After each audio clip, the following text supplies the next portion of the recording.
Hello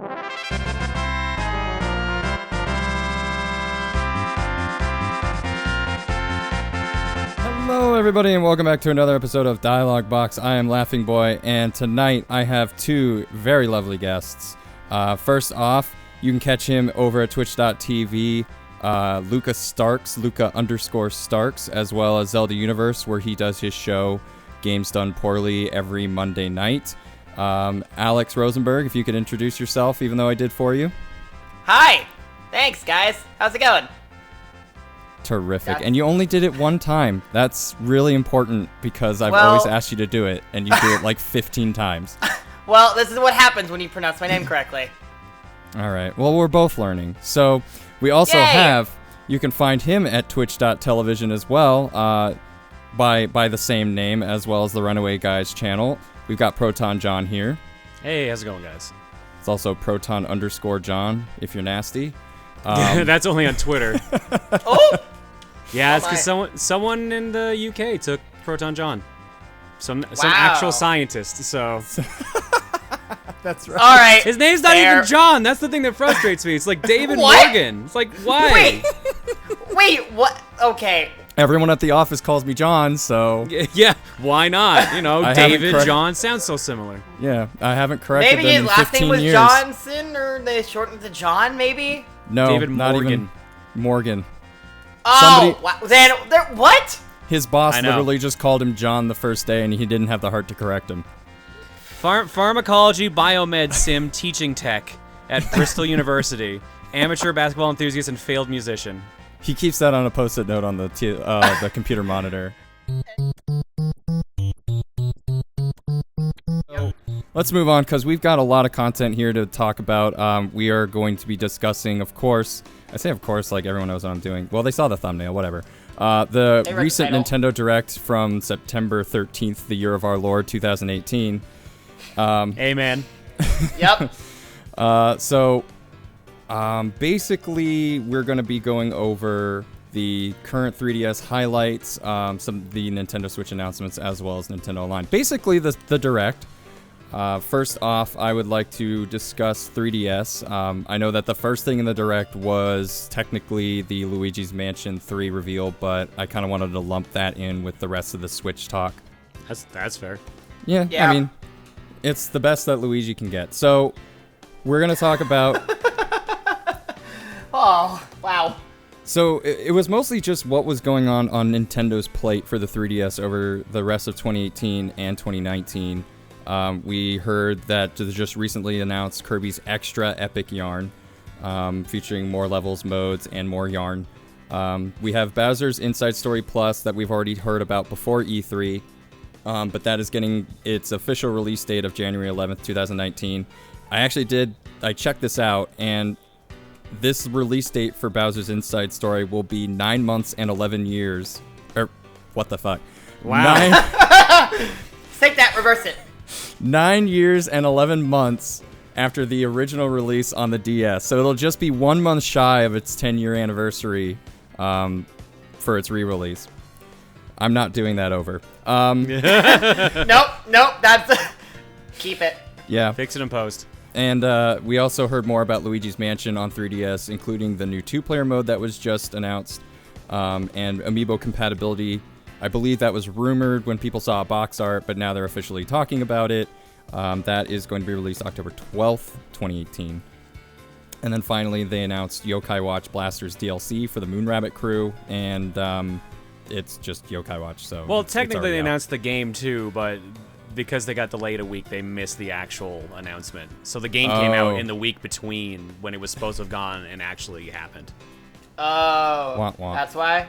Yeah, so that game came out, like, I think it was Friday. It might have been actually the day of the Direct was originally planned. I think they did say that it was, like, out. They did say out now, but I wasn't aware, and I didn't think about that. For context, the release of the Direct was actually delayed by a week due to the earthquake that occurred in Japan over the, what was it, date and day, I think, that the Direct was supposed to come out.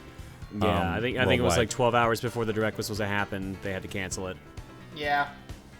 So, yeah. So unfortunately, fortunately, a lot of the people I personally knew were okay, but yeah, they did delay the direct by a week to just kind of, get everything back together at headquarters, basically. One of the things that I realized is that the 3DS is kind of becoming this repository for like Wii and GameCube remakes. I mean, it kind of was when it started too. We had Star Fox 64 3D, and now we're getting Luigi's Mansion. And then with the announcement of Kirby's Extra Yarn, personally, I feel like the Luigi's Mansion remake feels like a good time. Like, it's been almost 20 years since the game came out on the GameCube. I think 2001. And then, but Kirby and Mario and Luigi personally feel like they came out a little bit too soon, even though it is like 9 to 10 years. Do you guys feel the same way? Do you think that there's like a statute of limitations when a game should be remade or released or re-released? Well, let's look at it this way. Since we're talking about Kirby's Epic Yarn, remember that Yoshi's Woolly World got a remake on the 3DS, and that was what, a year, 2 years after the Wii U version came out? It was super early. Yeah. Yeah, same thing with what was it? Mario Captain Maker. Toad? Captain Toad and Mario Captain Maker, Toad. yeah. Ninteno's like half their library right now seems to feel like, it might not actually be, but like re-releases of games they felt did not get their due. Which I think is in some sort of fairness because of the fact that a lot of the games that they're porting were from like the Wii U era. I think just like, I wish Epic Yarn was coming to the Switch, but I think, I think it's been long enough that like those games I think are probably okay. I'm just more surprised that they are porting Epic Yarn because like I thought that did decent numbers on the Wii. So I'm a bit surprised that out of the blue they're just like, yeah, here, let's just remake that one too. We remade Yoshi, why not? Yeah. And so to me actually that kind of screams like, is that just Nintendo trying to get more money's worth out of Good Feel so they can help keep working on Yoshi's Crafting World? Because maybe that was like a troubled development and that was their way of recouping some losses. I don't know. I mean, that's a really good point, and I think maybe it's also because Nintendo really likes to do. I mean, we saw the re-release of Luigi's Mansion, and this is preceding what at the. I mean, we didn't know this at the time, but it's preceding the release of Luigi's Mansion 3. We had Xenoblade Chronicles get released on the 3DS, preceding Xenoblade Chronicles X. I think maybe that was around the same time they announced both games. Are you making the implication that this is going to be sort of a foreshadowing of maybe another Epic Yarn-like game for Switch? No, I think this is just pairing up with Yoshi's Crafty World, but like otherwise it lines up pretty well. Yeah, I was about to say that I think it's more so about Crafting World, since it seems like Good Feel has sort of hit this like niche of making very artsy looking games, and that's always been to Yoshi's credit in particular. They've always made these very like artistic looking games if it stars Yoshi. I guess to each their own. Whatever. I'm not gonna get into that. So Okay. I don't like Yoshi's Island DS. Anyway, you said DS. I thought you said 3DS. I mean, but at least it's more artsy looking, but Yoshi's Island DS just looks like a sprite game to me. But I'm not, like I said. I don't think I ever played any of them. DS just has a problem of feeling too repetitive and boring, and New Island I just hate. I really need to start. New Island didn't get interesting till the last world. Oh my god. Well, wow. Look forward to a full LP of Yoshi's Island DS. Anyway. Anyway, yeah, I think that they like to do this thing where they'll re-release a game to coincide with something else coming out.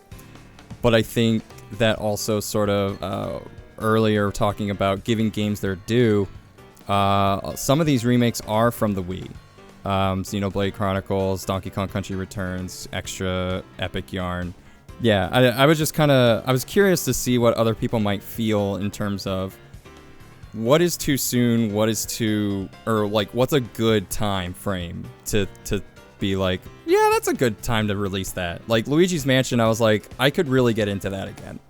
I want to say, like, for me personally, a game, anything that's like between, I'll say like 6 to 7 years at least, would be, I think, in the good running for a re-release, because the other thing too is that like a lot of the games that they're doing are from a generation that you can't really get these games anymore, and so it makes sense to pick some of the ones that are the best to bring back. I hope they do it with other games. 1,000-Year Door.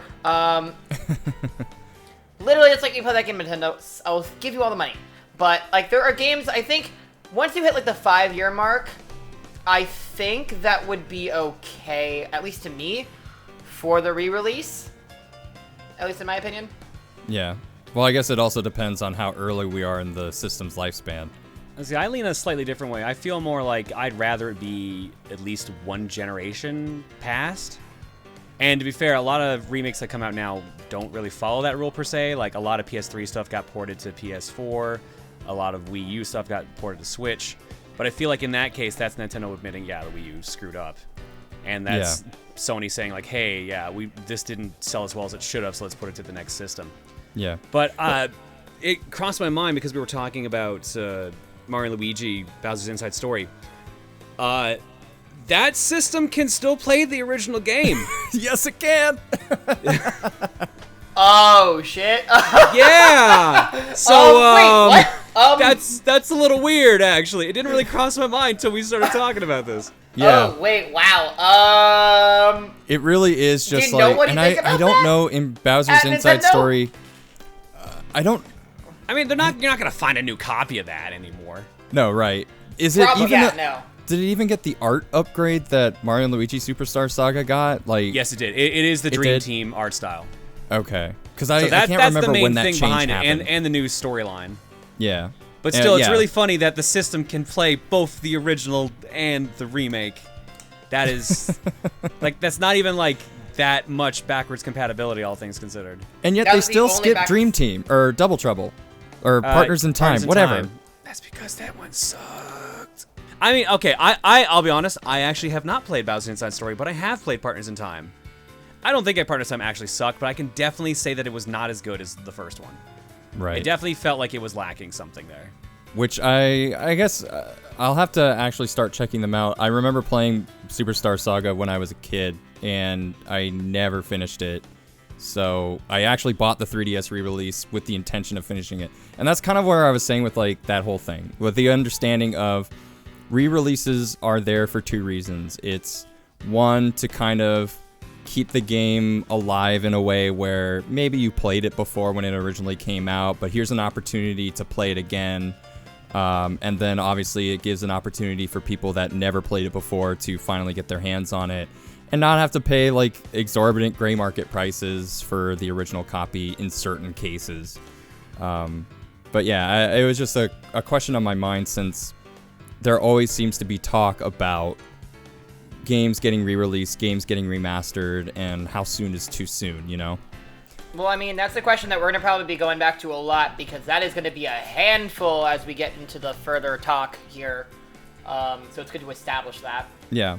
And then sort of my next question, I know we spent quite a bit of time on this first one, but basically a lot of these titles that were announced, or talked about rather, are basically going to be Q1 2019 titles. And that kind of tells me that at least Nintendo, at least, is supporting the 3DS into 2019.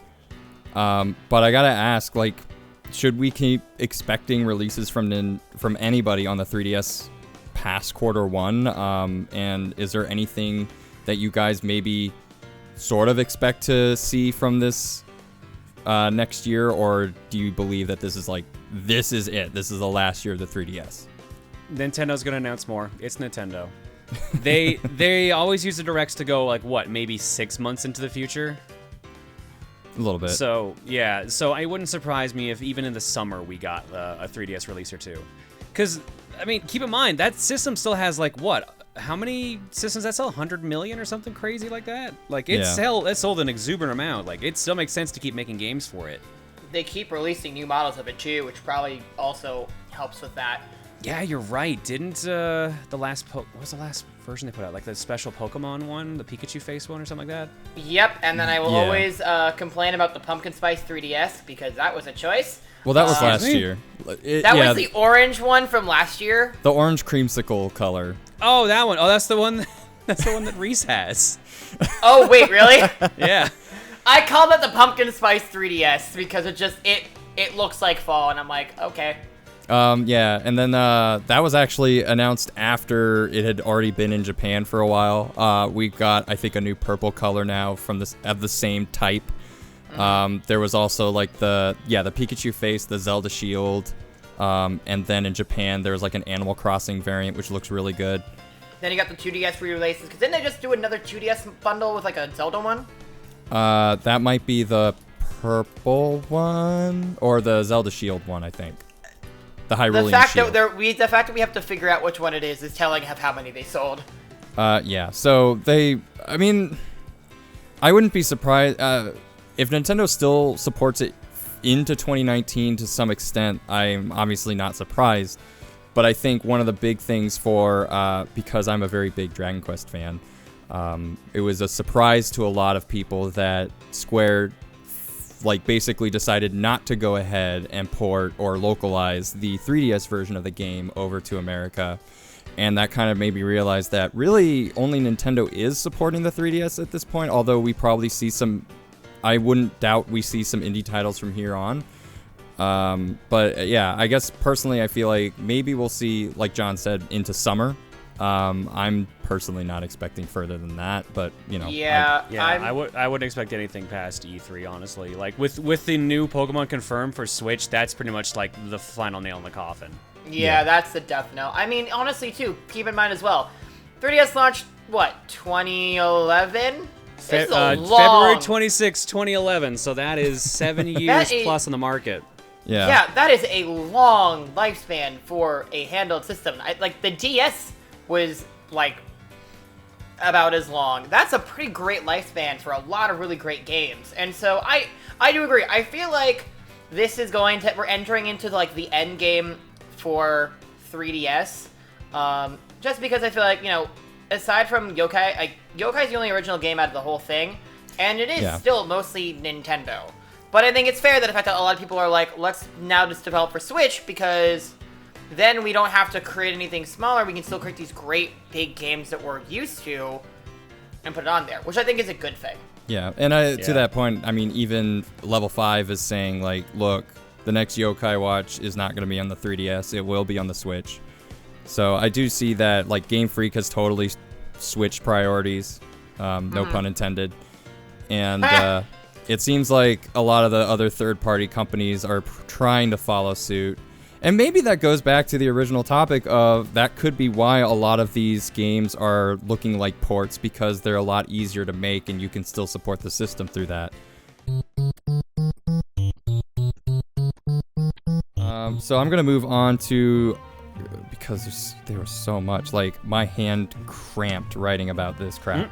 Yeah, I have a 6-page Word document for this, because the thing about these directs is that Nintendo just likes to just throw, just gunshot, 20 of these at once. Yeah. So, gauntlet. Yeah. So we're gonna switch on over, pun absolutely intended, to the Nintendo Switch announcements. Hey, look, that's the first and only time I did it because I said Switch by accident. And now you wanted to make it intentional? Good. And I said it was intentional. Yep, because I'm not a coward. So Commit to the bit. Come at me. So, speaking of cowardice, Luigi's Mansion 3, it's happening. It's going to be in 2019. Nintendo did what it likes to do these days and just gave us a logo, a parentheses that says working title, which will probably, for Luigi's Mansion's case, they might actually change the title, and then a year. One of the things that I kind of noticed that, it seems like everyone, while I did not see it in the trailer, it seems like everyone was sort of correct, or validated rather, in thinking that the Simon Belmont trailer from the last Direct was an indication that a new Luigi's Mansion was happening. We also got Splatoon 2 version 4, and they had a very lovely anime intro for it, which I very much appreciated. That was so anime. It was super anime, and I love that. They even did the sponsorship part. That was my favorite bit. The fact that they even did, they didn't say it in Squidlish. I actually don't know what the language is technically called. I accept that. But Squiglish. they actually did the sponsor part of the anime intro. Who, as somebody that like has been watching fan subs since 2002, it was a welcome bit, and I enjoyed it. But actually, and this wasn't part of the direct. They did mention that this version 4 will be the last update for the title, like at all. So it looks like Nintendo had been supporting this game for, I want to say at this point it'll be a year and not a half, but a year and like a third, like a year and some odd months. Yeah, I think they went on record saying it was only going to be about a year's worth of content, so they've actually gone over what they intended. Yeah, and Splatfest is supposed to go through at least July of 2019. Yeah, so we'll see where that winds up within the next couple of years. Mega Man 11, it's still happening. Like, well, I mean, the game comes out early October, and October 2nd, so it's pretty much, yeah. So, I mean, there's really, and again, it's Mega Man. 30 years, you're really not going to change much of the formula. And to its credit, I love Mega Man, so just do it. But they did talk about amiibo compatibility. They showed off the new boss, and they mentioned that the demo is now on the eShop. Mario Tennis Aces with new characters. And going back to the Splatoon thing, they did mention that for Mario Tennis Aces, they will be doing basically new characters and content into next year. So next June, they will still be, will probably be like the cutoff time for them to be creating content for that game. Sorry, I had to burp. They also mentioned limited time co-op missions to earn costumes and colors, which is sort of an interesting foray into doing something like Splatfest. They actually kind of did this with the old Mario Golf titles. There were online tournaments you could play, and if you did it, you would earn like custom like Callaway brand golf balls and clubs and stuff like that.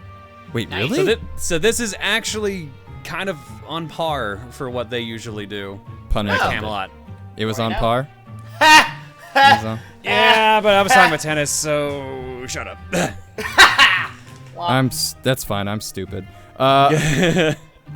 So anyway, yeah, they'll be doing a lot of that. October 19th will be when version 2 comes out with new characters, and I still need to get the old ones. I mean, to be fair, you get the games for the characters for free. You get them early if you do the tournaments. Oh, okay, right. I thought that I had to do work if I still didn't get them, but good to know. Yeah, just pop the game in and you just get them. Capcom is releasing their beat 'em up bundle. They've been on fire lately with these HD re-releases, by the way. I'm just gonna throw this out there.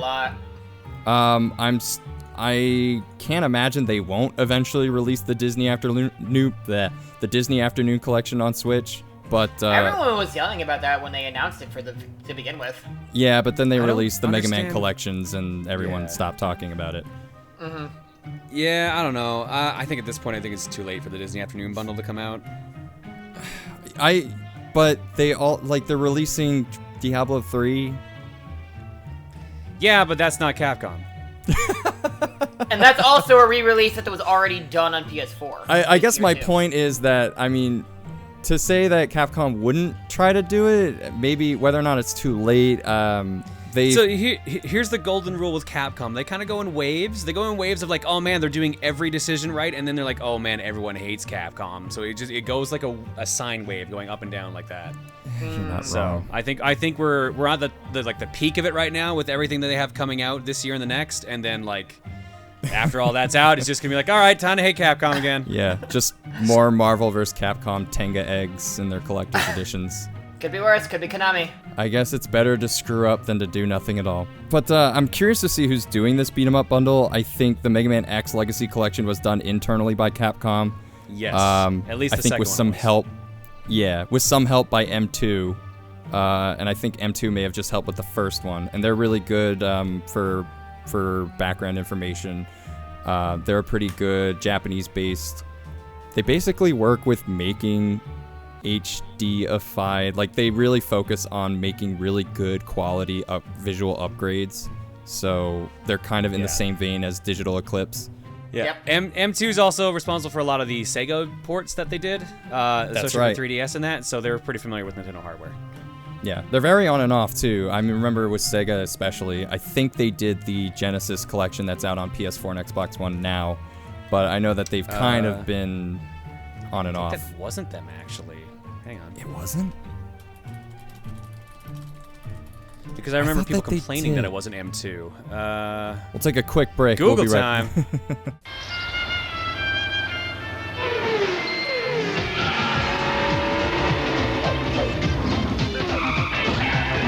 D3T Limited.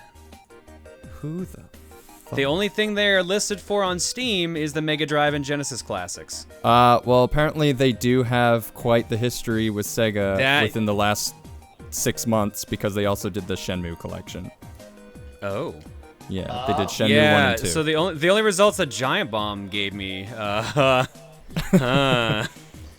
Classics, Sega Genesis collection, Beat Hazard, which was also pretty decently received, Lemmings Touch for the Vita, Lemmings for the PSP and PS2, and Lexica, which looks to be just a mobile Scrabble-ish game. Word puzzle game that involves sliding letter tiles around. Yeah, there's a lot of crazy stuff here. It's like this is like a contract portfolio, really.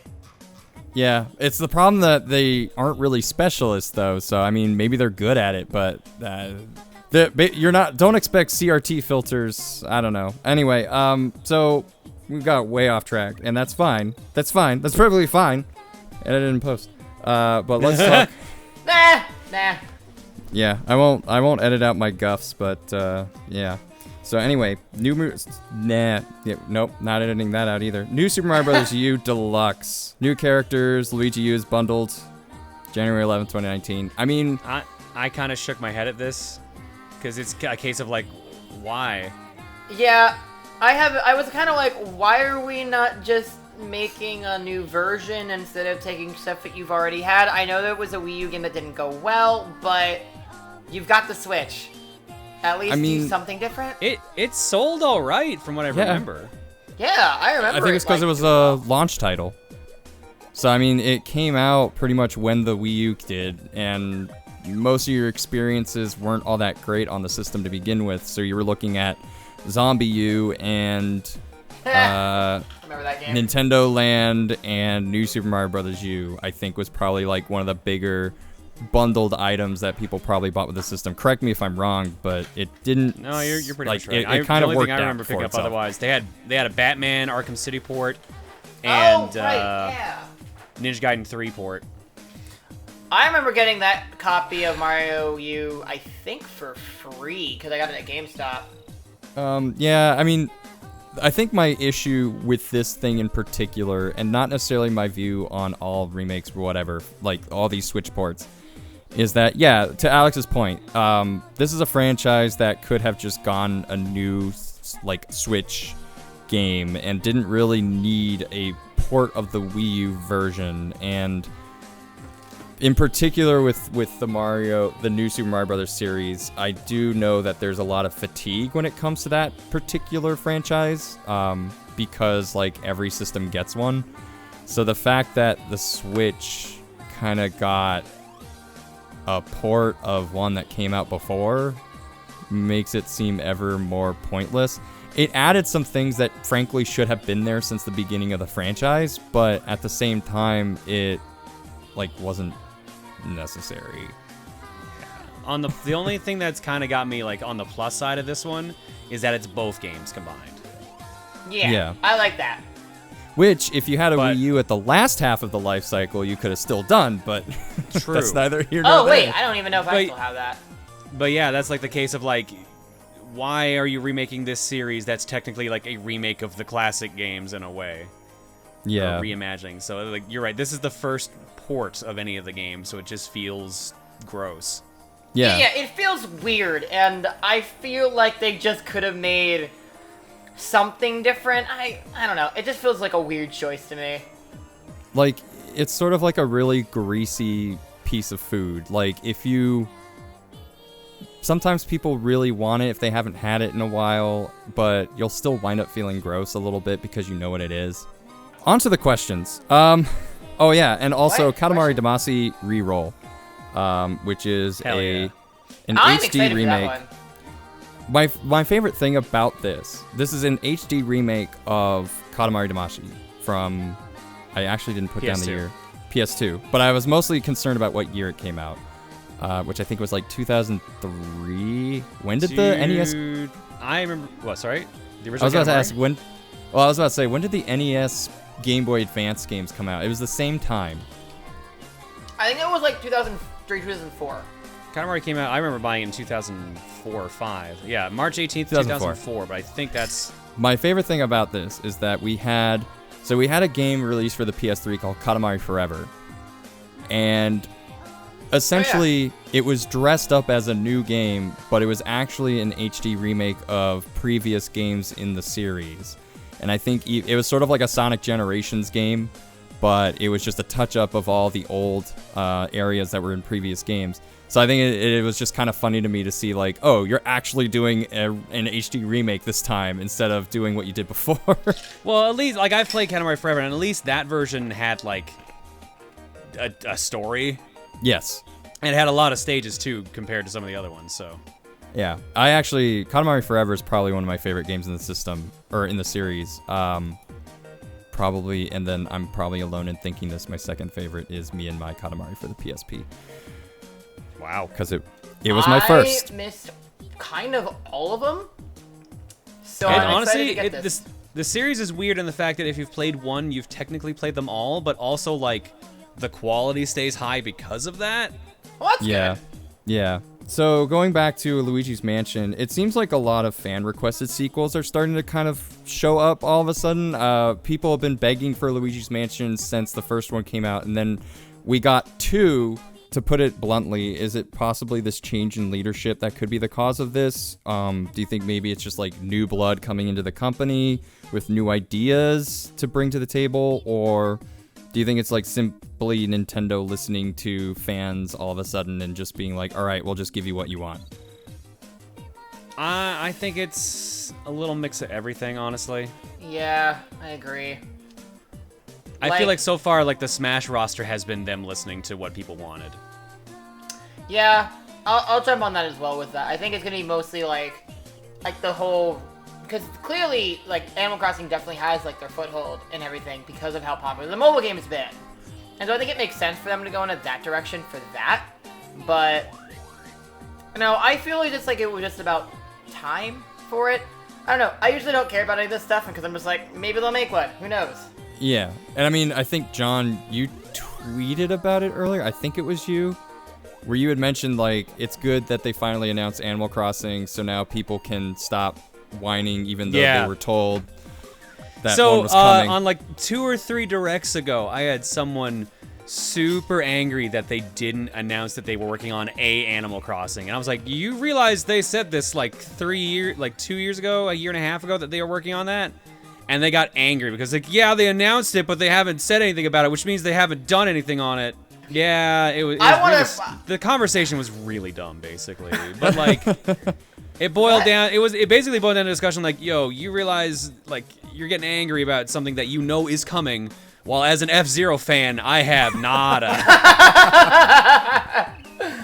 I mean, like, do you realize that these things take work? You know how long it takes to make a model that moves? Well, yeah, right. But I think earlier, Miyamoto, I think it was Miyamoto had mentioned that, the reason why we didn't get a new F-Zero is because they don't know what direction to take with the series, and I'm kind of like, forward, where the cars go. But forward, duh. It's Turbo Boost. Turbo Boost, yeah. You got boost power.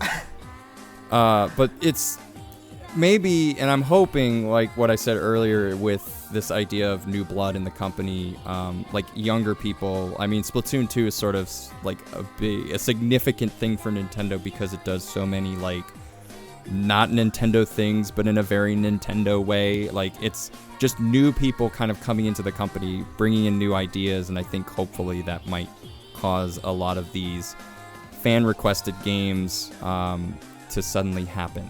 And like, I don't know where the hell they would go with Metroid Prime 4, but at the same time, like, at least people are coming into the company with an idea, at least, on where to take these franchises. And I'm very positive thinking about that. So that's kind of where my 2 cents are on it. No, yeah, you make a lot of really good points there, too, just because of the fact that, especially with Metroid Prime 4, that's never been made by Nintendo in-house. That's always a different company. So I'm wondering, I just want to know who they gave it to, who's actually the devs on it. But, like, I'm just glad that we're getting this stuff, like, and maybe you're right. Maybe because if that's I don't know what the direction to take F-Zero, it's because they don't want to make it more like Mario Kart. That's fair. Like, that's a totally fair thing of why it's taking so long, because if you don't have any way to go about it, you just don't want to make something bad. Yeah, but they basically made Mario Kart into F-Zero, so they basically killed off any reason for there to be a new F-Zero. You should talk to a friend of mine who is a big F-Zero fan, because I feel like I'm talking to him right now.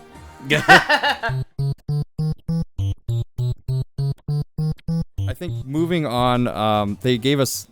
At first, I was wondering why they split up the Nintendo Switch stuff with this bit about online, and then I realized they would have just overloaded you with Nintendo Switch stuff, and it would have been too much. Yeah. So I think we're gonna do the same thing here and move on to Nintendo Switch Online. Can I be real? Before we get into this, this was probably the most disappointing part of the Direct. They didn't really say anything new or helpful. think one of the things that bothered me a little bit was when they talked about what are the features of Nintendo Online. And the very first feature was online play. And thinking about this as a person that follows video games and reads news articles and whatever, that made sense to me because I was like, I know, you're locking it. You're putting it in a vault and now I have to pay for it. But if I were some kid's parent, like if I'm a mom or a dad, and my kid comes and says like I suddenly need to start paying money in order for my kid to keep playing Splatoon, like that makes no sense to me. Like from a perspective of somebody outside of gaming, why am I suddenly going, all right, well, he's been able to play it for free for so long, why is he suddenly having to pay for it? You know? And I think they I'm sorry? No, I was going to say, I agree with you on this, that it just feels really awkward. But when you sign up for a Switch, like a profile and online account and everything, they warn you, even from day one, you will eventually have to pay for this. Yeah, they've been pretty clear about this since the beginning. Well, like it says in the system itself as you're like signing up for online. Most people have probably forgotten. That is that's where I was going to go with valid problem. Yeah. So I wonder this is a way of being like, hey, you're gonna have to pay for it. And then I think again, thinking about like typical parent stuff or somebody that's just not really invested with the system. It does sound like something where it's like, okay, you're eventually gonna have to pay for this. That was a year and a half ago, and they originally said you'll have to pay for it in, at that point, 6 months. They gave us 6 months to say that by, I think, September or October of last year we were supposed to get paid for services. September, you're right. Yeah. Yep. It got pushed by a year, so all of a sudden these parents, I still feel like there's going to be a lot of pushback, not from. Because everyone's already upset about having to pay $20 a year for the service, haha. But it's also the idea Which I think of like, is cute, but fine. Yeah, but again, like from an outsider perspective, and something I even mentioned on social media before, it's not simply about how much it costs. It's suddenly about the fact that some people were brought into the Switch because of its online capabilities, whether it was Mario Kart or Splatoon, which is a big, I think, system seller in terms of online multiplayer. All of a sudden, like, I can't play online anymore because I'm 13 and I don't have a credit card and I need to ask my parents and they don't want to do that.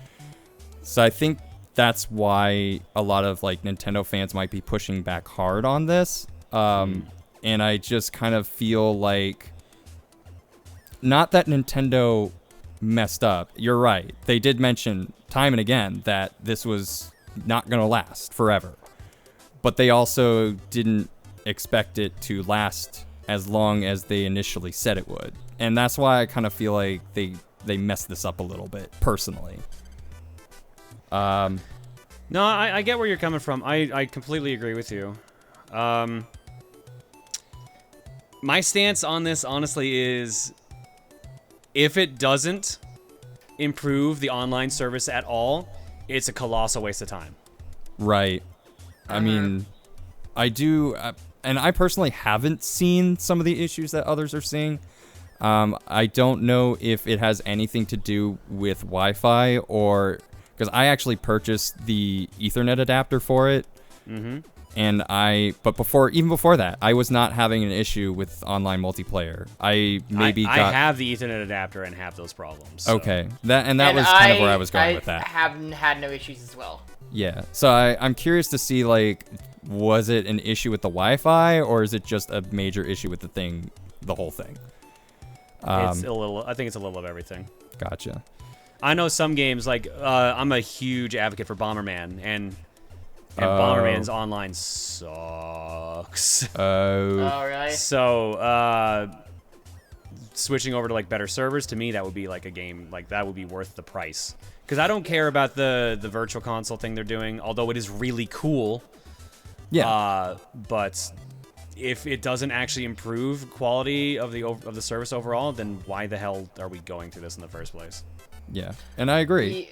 Yeah. I mean, I understand why they're going into it, because, you know, they're doing the same thing that Xbox and PlayStation are doing with Xbox Live Gold and PS Plus. Like, that's fine. I get it. It is still cheaper than both of them, which is great. Like, I don't care, but I do feel like this just seems a lot more bare bones than I feel like that we should be starting out with. Well, and I think also getting some of the bad news of certain games do not do cloud support for their saves. Yeah, like Splatoon 2, which is very weird. So yeah, and I think to kind of cap this one off again, I think it's a lot to talk about. Was this kind of a no-win situation? Like, should multiplayer have maybe remained free like PS Plus was for the last generation? Like PS3, PS Plus showed up out of nowhere. Well, not out of nowhere. They talked about it for like 6 months, but it was there and you could use it for bonus stuff like the cloud saves and certain other features, but in terms of online multiplayer, it wasn't affected until the PS4. And so I was kind of thinking about like, again, but I mean, for PS Plus, it happened halfway through the system's lifespan, and this is only 1 year in. So I was kind of wondering of like, was this kind of like just a bad deal? Like, was Nintendo just dealt a bad hand? Nothing they could have done could have gotten them out of this one. Yeah. This should have been at launch. The fact that it isn't is what is going to bite them in the ass. Yeah. Yeah, I feel like that is the big thing here, because I think the reason why it was so accepted well on PS4 is just the fact that you just had to know about it because they just said, "Hey, this is all we're doing. Deal with it." The fact that we've gotten this half and half is going to definitely ruffle some feathers.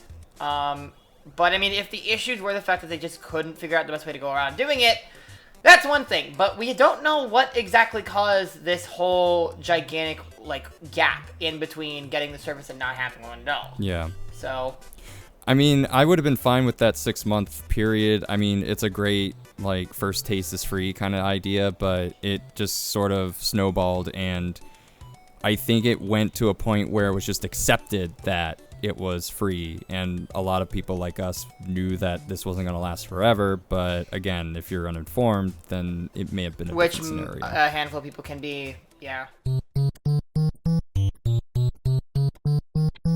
So let's move back to the Switch. We had more information about Pokemon Let's Go with no HMs a la Sun and Moon, just in a different way. They also announced the Switch bundle. We've got Diablo 3 Eternal, as I mentioned before, with new costumes based on Ganondorf and Amiibo support, November 2nd, 2018. Super Mario Party with new modes, interactivity with multiple consoles, which is, I think, a first for this system. Even though it was announced before, it was an interesting idea, and I just started thinking about how I don't believe any other system has tried anything like this before. And then they also introduced single-player, like a particular single-player mode and a new co-op mode for October 5th, 2018. So that's coming out pretty soon, and I'm looking forward to that. I really hope it's good. Oh, come on, I want a good Mario Party game. Yes. Town, Game Freak's new RPG that got swept under the rug. It looks great, and that will be 2019. We don't know too much more except that it takes place in the same town throughout the entire game, but we don't really know 100% what that means. City Skylines is coming out for the Switch with all DLC included. And I say coming out. It is out. It's out. Apparently, it's all, like when I first saw this. I want to take a second to talk about this because this and Civ 6. When I first saw these announced, I'm like, wait, but how does this?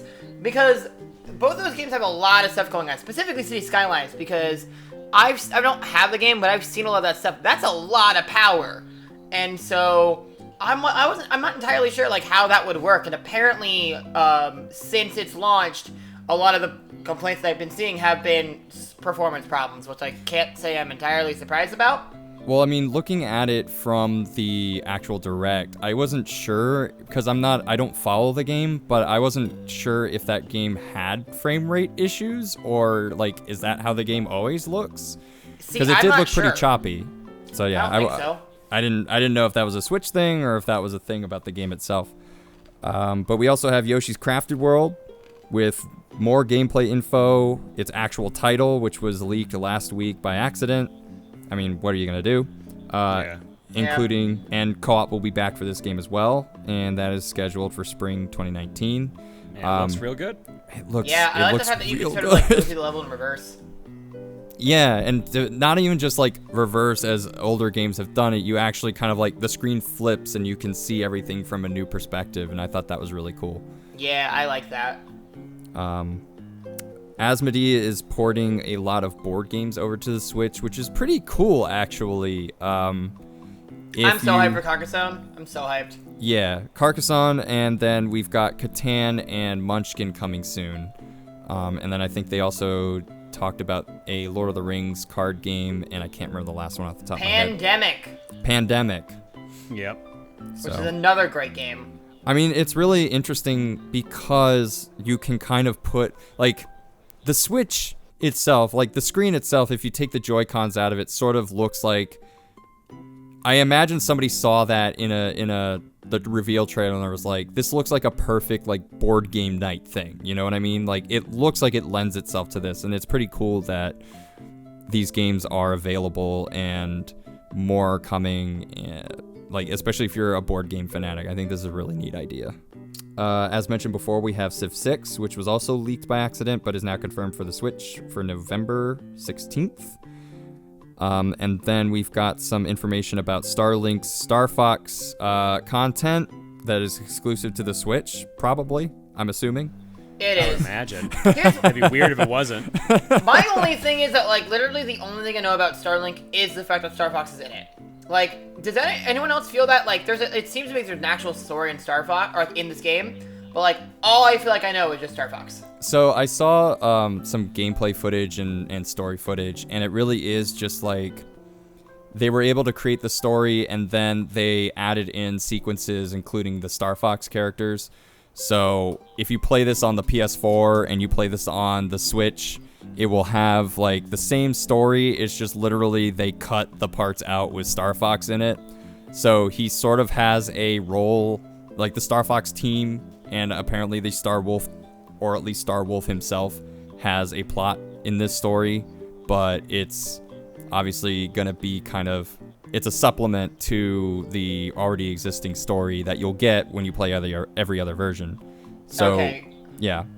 Because that it's was sort one of thing like I'm deleted scenes. That's the best way that I can kind of describe it. It's sort of like if they had deleted scenes or extended scenes, then that's what it is. Okay, because it just gave me the implication of, like, if this is the only things they're talking about, that doesn't make me feel any good things about this game. I think, personally, that this game will sell better on Switch. Probably.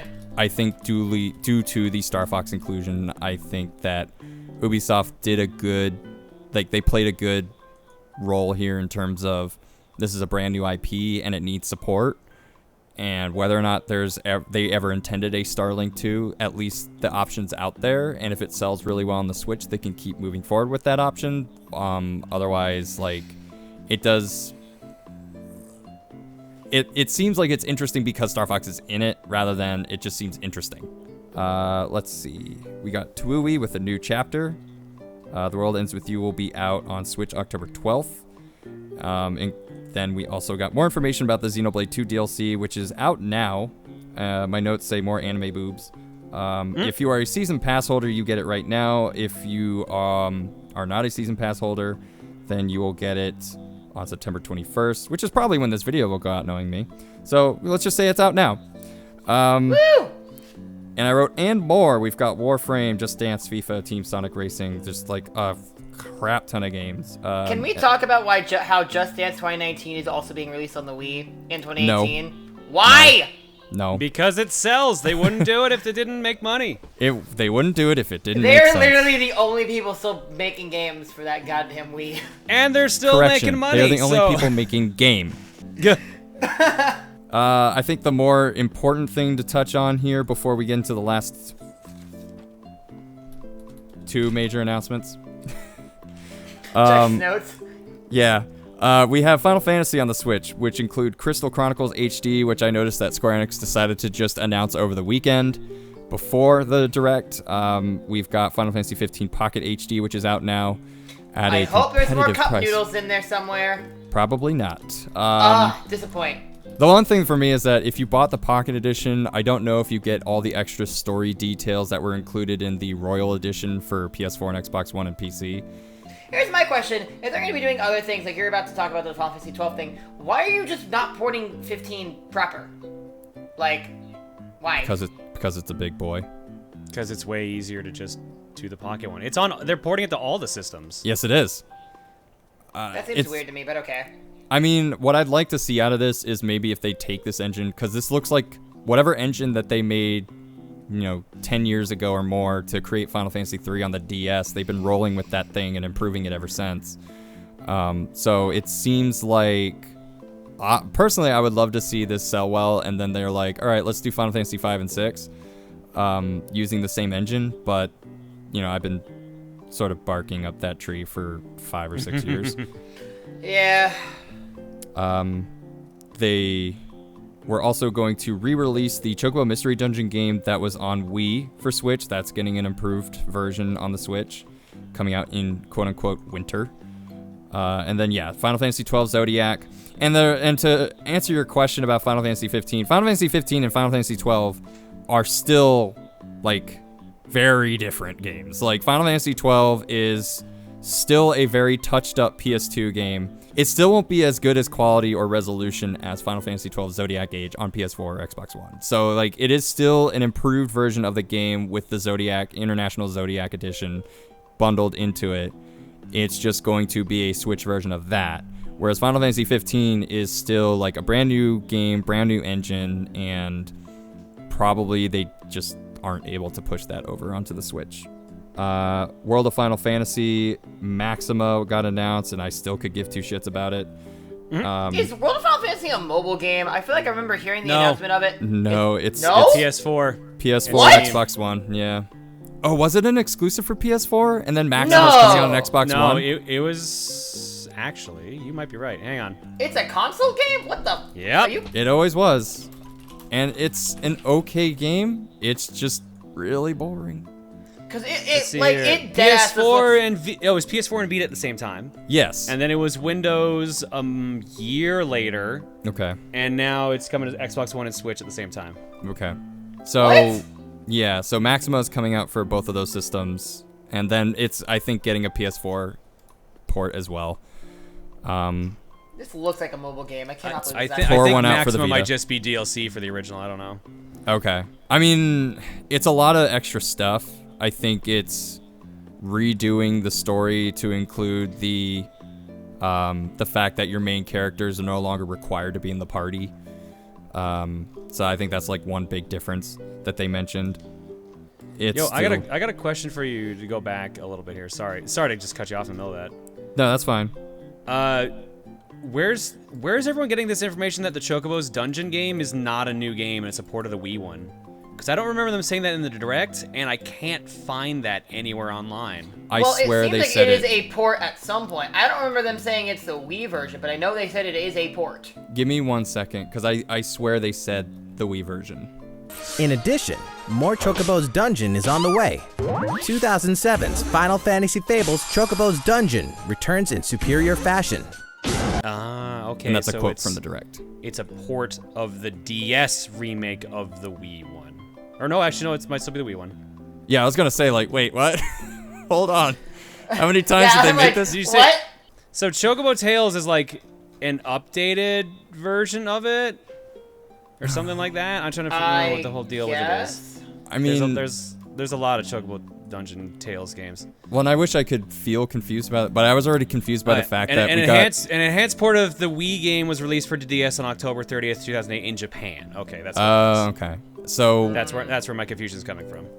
whether or not this is based off of that or the Wii version specifically, I can't tell you. So I do know that it's got more enhancements from whatever it's based off of, including, I guess, befriending more monsters.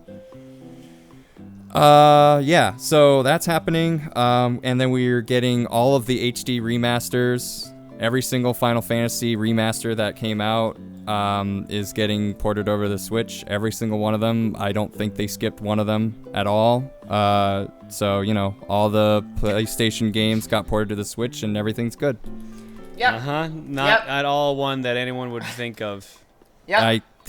Simply, it's not coming to me. They picked Nope. all Not coming to of mind. them. What's so funny? And then, yeah, there's more Switch stuff. Smash Brothers bundle that was rumored and then confirmed November 12th or 2nd, which is weird because I thought they said the game was coming out in December. So Yeah, so apparently it's a pre-order code from what I seem to be saying, because the box does say you will not be able to actually get the game until it's actually launched. So I guess it's going to give you the pre-order code and it's going to lock it until you actually hit that date. Really? okay. I did not hear about it. I missed that part. What? Yeah, It's they on said the box. So it's on the box of it. I had to take a second and be like, wait, what? And then I looked at the box closer and they're like, oh, Yeah. okay. I still find it weird that they're launching it this early. That seems weird. I probably could have mentioned that in my notes, but instead I wrote, Jesus fucking Christ, so much information, help me. And then, yeah, the controller's released the same day as the bundle, so you can be ready for Smash before Smash comes out. Gotta get the practice in. And then Nintendo was like, eat shit, we're gone, everything's done. No more announcements except for these two extra announcements, which was Isabelle in Smash Brothers, followed by Animal Crossing 2019, which we... And just like that, I lost $20 to a friend of mine. You poor son of a bitch. So you bet that there was no Animal Crossing announcement? Yep. So I bet my friend from work, my friend Josh, who's super huge at Animal Crossing, being like, all right, he wanted Isabelle in Smash, and I'm like, all right, let's do it. Put it back down. I raised the stakes on the Direct when the Direct was announced, being like, all right, let's add a new Animal Crossing game. I was not expecting to just get wrecked in one shot. So I was at work being like, oh god damn it, and then these Animal Crossing announcements, and I'm like, oh come on. So, don't ever buy lotto tickets. I'm not. I'm like, I'm doomed. I'm done. Just got dunked. I'm actually really excited for it, though. Animal Crossing, I'm excited that they're just doing it. And Isabelle looks like a cool fighter. So. Yeah. I mean, it's almost... She seemed like a natural fit, honestly. Yeah, when you see all the moves that she has, it's like... It's almost as if she attacks by accident. Because a lot of it's like, you know, the little poppers that do damage, or she splashes water on you. I think it's great. Yeah, that's it. No, I mean, it makes sense, because, you know, Isabelle's kind of now the new mascot of Animal Crossing. So in a way, it does make sense. Yeah, I mean, it does make, like, getting more representation. I think a lot of people were wanting her to be in the game in some form.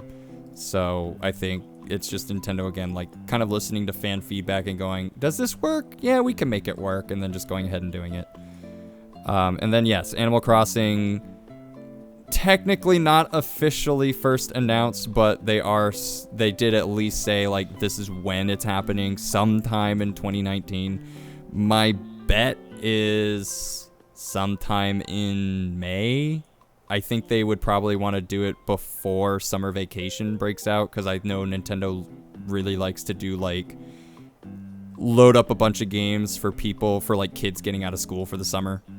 So my first question is, what's Square's fucking problem with Final Fantasy VIII? Like, seriously, what the hell? That seemed like a slam dunk. So I actually was kind of wondering that too, and I actually sort of looked up some information about it, because I was like, maybe it's a tone thing. However, this article came up that I'm looking at, and I'm hoping this is actually real, because that's kind of crazy. It's from VG247. Apparently, Square never had a proper system for archiving, saving their work after release. So, that's correct. Like, they would lose things, and so, like, apparently, the ports for PC for Final Fantasy VII back in the day, and even up to the re-release now, like, they never had an actual full copy of the game that was just archived. Correct. And so I partially wonder if that is the same kind of shit that we're dealing with 8. Where it's kind of like, maybe it's that. Because it's also not on PS4, it's on Steam. Still on Steam. But maybe they had to work on getting that. So maybe that version is the one that you're just trying to figure out the best way to port it to other systems. Or maybe it's a tone thing. I don't know. I've never played 8. So I mean, there's nothing different in terms of 8 other than just Squall is just an angsty teen, but like I guess that's a good point. It's easier to port it on Steam because Final Fantasy VIII did have a PC port way back in the day, and I only know it because I own it. And I know that for a fact the Final Fantasy VII remake is based off of the PC port. But yeah, I think the Switch definitely has a lot of games coming out or out now, but there are still a lot of games that were announced, especially last year, that we haven't heard about. And I'm kind of calling it like the logo treatment Nintendo's been giving to games lately, because all we have is a logo and a year, maybe. Like the Bethesda, like Elder Scrolls 6 thing? I mean, yeah, to be fair, but I think I also more clearly pointed out the Sony E3 of Dreams, where they announced Final Fantasy VII Remake, Kingdom Hearts 3, Final Fantasy 15. Oh no, wait, that was a different one. But then you had like Shenmue 3 and like all these games that people have been asking about for years. They were suddenly getting like sequels, or something was happening with them. And then like years and years have gone by and nothing has come out of it. Like Shenmue 3 is understandable, but I know Final Fantasy VII has had like a tumultuous development cycle already. Final Fantasy VII you're not going to hear anything about until Kingdom Hearts 3 is out, because it's the same director for both, and Square is probably riding his ass about both of them being delayed to hell. Yeah, I'm not expecting anything until after 3 drops, because Nomura, we don't want to kill Nomura. But we don't? Yeah, I was about to say. Well, look. Depends on how this nonsense with the Kingdom Hearts lore, because I've been trying to stream it, and like nothing about these games makes sense. That's okay. Otherwise, it's kind of weird. I think Nintendo, or Reggie, I think it was Reggie, made a statement during E3 this year where he was like, we only wanted to focus on games that were coming out this year. We don't like making announcements of games that aren't going to be coming out soon. But then last E3, literally the year before that, that's what they did. They announced Pokemon. Well, they needed to. Let's be real. They needed to last year because the system was 3 months old. Yep. And then you also had, what, Bayonetta 3, I think was Bayonetta 3 was at the Game Awards, I think. Yes, it was. It was a Game Awards exclusive. Thanks, Jeff Keighley. It sure was. There was a Kirby game announced. There was a Yoshi was announced. But wasn't Kirby just Star Allies? Yeah, Kirby did happen, but then you had Yoshi. Right, I completely forgot Star Allies even came out. Yep, yeah, March. It's okay. I forgot. Yeah, no one played that game apparently, so it's okay. I even I finished it. I almost got 100% and I'm not, and I forgot. Anyway, so yeah, it just seems like they've been announcing a lot of games, just to say like, hey, we're working on them. And my question here is like, do you think that Nintendo is trying to just appeal with fan demand for these titles? Because all these titles are things that people are like, when is it? When is it going to happen? Tell us now. And do you think that they are kind of putting themselves in this situation that people have been ragging Sony on for the last couple of years for? Oh yeah, extremely. Yeah. But Nintendo's had to deal with that since like probably the Wii era. I feel like when they realized there were gonna be like a third Smash, then we're like, oh man, that means we're getting a new Mario Kart. That means we gotta worry about everything else. It's like people have figured out what Nintendo's MO is for most systems, and like, all right, here's the order they usually do things. So you think it's that like expectation that is being set because Nintendo sort of put themselves in that situation? Maybe. That and just general entitlement of fans in general. And I can't say that I'm immune of that, because I'm like, give me a fucking F-Zero. Give me another Kid Icarus or something. Yeah. I mean, I kind soon. of like, I give me find, Advance Wars. Like, wow. Yeah. Like, I find the action of that, like, I understand in a way, because it's also the, like how I saw the Elder Scrolls 6 announcement being like, we're working on it. We know you want it. It's happening. We are working on it. Please stop harassing us. Right. Which I completely get. Like, I'm glad that they're doing that, because then it's just like, listen, we're hearing you. We're doing it. Let us work on it. Which I completely get. Which is why it's just like, yeah, we didn't hear anything about Metroid Prime, but when I want to hear about Metroid Prime, I love to see what's going on with it. I'm glad to know that it's being worked on. Supposedly, when they announced Metroid Prime, supposedly they didn't even have a dev yet. Yeah. Yeah, that's the thing. I don't think they still have a dev. They have to by now. It's been a year I was going to say, it's been a year and a half. You know, who knows? I mean, again, like, at least with certain games, like, when Sony made those announcements during their E3, there was something happening. Like, Shenmue had the excuse of being in, like, a Kickstarter. Final Fantasy VII had the excuse of being Square. They, like, a lot of these games at least have recently come out, and Sony, I think, has taken that to heart, and they were like, all right, we'll try not to keep doing that.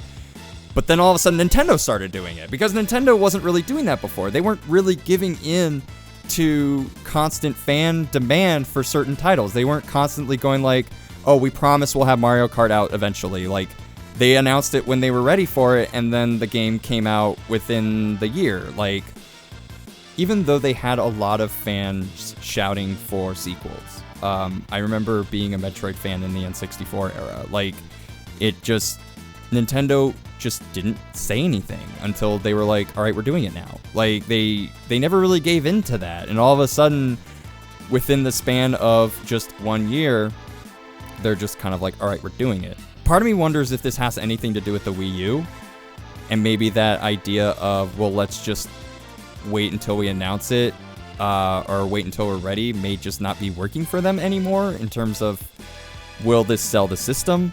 But I guess I wanted to see what else you guys had to say about that.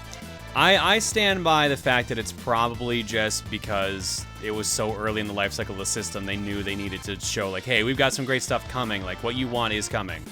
Yeah. So I think it's like a mix of that. Like, I feel like, was it this E3, they kept it pretty safe. It was like, here's the next, like, 8 months of the system, basically. And we have to keep in mind, some of these games might have got delayed, and we just don't know it. That's I think, true. especially with Yoshi's Crafted World, that might be the case. Yeah, because like Goodfield has never really been known for putting out a game fast. So I think even Kirby's Epic Yarn got delayed. I don't know anything. Like, I really didn't start looking Woolly at World them until. I know Woolly's World. Oh, okay. Still looks good. It does. Confirmed. Oh, it's a good game. Don't get me wrong. Yeah. Yeah, But I do agree with that for the most part. And the oft-forgotten Wario Land Shake It. That's actually the one thing that I'm looking out for, is maybe a new Wario Land, but that's kind of where I'm at we just got a new WarioWare, so I feel like we have to. All right, we gotta wait 8 years. Probably. Yeah. I thought you guys were sick of Wario. We just gave you a new WarioWare game. Yeah. With voice acting, for Christ's sake.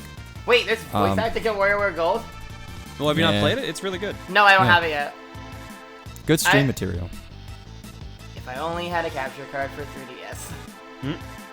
If I only had $600. That too. All right, so I think that's gonna wrap it up. That took a little bit more than I thought, but you know, I have a clipping tool. But I guess one last thing, and I wanted to see what your guys' opinion is. What was the one thing about this Direct that you were really excited about? What was the one thing that you were like, this is my shit right now? The Capcom Beat 'em Up collection. You know what? I'm intrigued by Square. because there was so much stuff that's like we had so many issues trying to get Square and Nintendo to work together, and now all of a sudden we're just getting like everything. Well, and I think with Square, they'll look at to see if a system is selling and then see what they can do with it. Right, but then it's like Final Fantasy VII is a big one because out of nowhere we got Cloud and Smash, and then all of a sudden, because actually I was re-listening to the one that we did in Smash with August and Josh Epson, and it was like, well, Cloud had never been on that system and was never on a Nintendo system at all, and literally I was just like, yeah, not anymore. So I'm wondering if this is going to be like, we could possibly get even more ports. Maybe possibly a Kingdom Hearts game finally comes to the Switch. Maybe the 1.8, 2.8 collection. Or something like that. Like, yeah, I had a bunch of people that were saying like, oh man, this gives me hope for Sora in Smash. I'm like, really? I was actually... Where were the parallels? Well, here's the thing. I was actually mentioning that same point last time too when we did this. Because Square owns Sora. It's apparently exclusive rights to them because so Disney parks can't use him. And even if it can, there may be some contractual clause for pins, maybe? Question mark? But... Yeah, but like, you can't have Sora without Donald and Goofy. I feel like you can't. I mean... And the logistics of having Donald and Goofy in Smash Brothers, even as like an assist... Like his final is Smash? bonkers, yeah. It's just Doland and Goofy. Yeah, well, at least Sora! yeah, well, at least Goofy's useful. So, got that for you. And that. But yeah, like I feel like the like legal logistics of doing that would be not worth it to Nintendo. No, so especially that's the only Disney. reason I'm like, no, Sora's not in Smash. I mean, unless it was just like a Smash of the Keyblade, because honestly, the moment you get Disney in there, it's gonna be crazy. All right. So, and I guess like I'll chime in too. Why not? This is my show. Yeah. I think I'm still, for some reason, and I haven't even beaten Dark Moon, and I've watched someone beat the original Luigi's Mansion, but I think I'm really excited to get all three kind of within the last like generation of systems to just kind of have those and go through them. I'm actually like really excited about.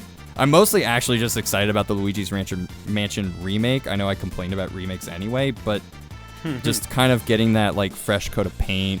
And again, for me, like the statute of limitations, as I said, is like perfectly right for me. And I feel like this gets a bit more of a pass because it's going from locked to a console to handheld. Yep. Yeah. Which I think will always be like the argument for Switch ports is just, hey, now you can take it out of your TV. Yeah. Which is not a bad thing. No, definitely not. It's just when that's the only thing. But that's for another topic for another group of people, maybe, or another, or whatever. So, but yeah, that's what I'm looking forward to. That's what I'm having high hopes for. And everyone, thank you for joining me on this lovely edition of DialogBOX. You guys have been so great. I know it took a little longer than I initially planned it to be, but I think we had a good time. I had a good time. Yeah. I had a blast. All right. So we will see you guys. I will see you guys. Maybe me and Alex. Maybe me and John. Who knows? It just depends on what my social anxiety will allow me to do. Woo!